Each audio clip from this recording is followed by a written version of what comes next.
मरहबा collection mall, readymade कपड़ों का भरपूर खजाना। Jeans pant, T shirt, cargo pant, night pant, बच्चे और बच्चियों के लिए अच्छे खूबसूरत और उम्दा ड्रेस। पता याद रखें, जमुर हाई स्कूल मेन रोड, जैतून हजीन मस्जिद के पास, मालदा। अभी जमीयत उलमा सुलेमानी चौक का एक वफ्द हम तमाम लोग लेकर एडिशनल कलेक्टर माया पटोले जी मोहतरमा के पास आए थे और फ़लस्तीन की जो ताज़ा तरीन सूरत हाल है कि इसराइल शहरी इलाकों पर मुसलसल बमबारी कर रहा है और गज़ा शहर को उसने मुकम्मल तौर से खंडर में तब्दील करने का इरादा कर लिया है और जंगी तैयारों से 22,000 हमले गज़ा शहर के ऊपर अभी तक इसराइल कर चुका है और मुसलसल उसके हमले जारी हैं। हमास के रॉकेट हमलों के जवाब में हमास के रॉकेट हमलों का बहाना लेकर इसराइल पूरे गज़ा की 24 लाख की आबादी को ख़त्म कर देने की जो कोशिश कर रहा है उसकी हम शदीद अल्फाज में मज़म्मत करते हैं। और जो जंगी जुराइम गज़ा में इसराइल मुसलसल कर रहा है गुज़िश्ता कई दिनों से, जिस पर अक़वाम मुत्तहिदा ने भी अपनी कहना चाहिए फ़िक्रमंदी का इजहार किया है और उसे जंग रोकने के लिए कहा गया है, मगर वो ज़िद पर अड़ा हुआ है। आज कंडीशन ये है और सूरत हाल ये है कि पूरा गज़ा 22,000 हमलों की वजह से तकरीबन खंडर में तब्दील हो चुका है।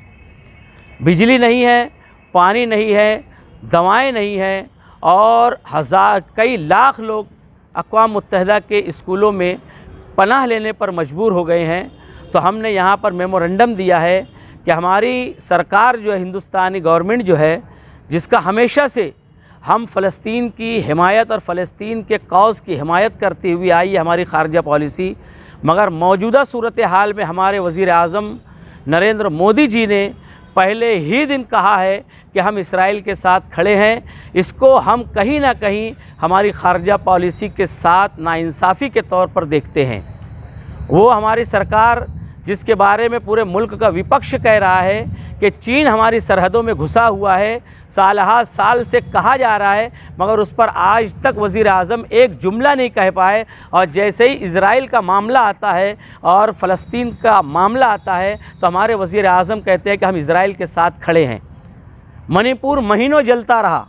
हज़ारों जानें चली गई, मुसलसल मणिपुर सुलग रहा था जुल्म सितम की आग में। वज़ीर आज़म ने एक जुमला नहीं कहा, मगर आज इज़राइल के मामले में हिंदुस्तान की ख़ारजा पॉलिसी के ख़िलाफ़ जाकर हमारे वज़ीर आज़म कहते हैं कि हम इज़राइल के साथ खड़े हैं। ये इसके ऊपर हम अपने दुख को और हमारी चिंता और फ़िक्रमंदी को जताने के लिए हम यहाँ पर आए हैं और हमने एडिशनल कलेक्टर जी मोहतरमा को मेमोरेंडम दिया है और उनसे अपील की है कि जैसी हमारी ख़ारजा पॉलिसी थी पंडित जवाहरलाल नेहरू से लेकर डॉक्टर मनमोहन सिंह तक कि हम फ़लस्तीनी कौज़ की हिमायत करते आए थे हमेशा, उसी तरीके से हमारे मुल्क की ख़ारजा पॉलिसी होनी चाहिए और फ़लस्तीन के मज़लूमों के साथ इस मुल्क को खड़े रहना चाहिए और इज़राइल को फ़ौरन हमले बंद करने के लिए कहना चाहिए कि हमारी सरकार की तरफ से अपील होनी चाहिए। इस मुतालबे को लेकर हम यहाँ पर आए हैं।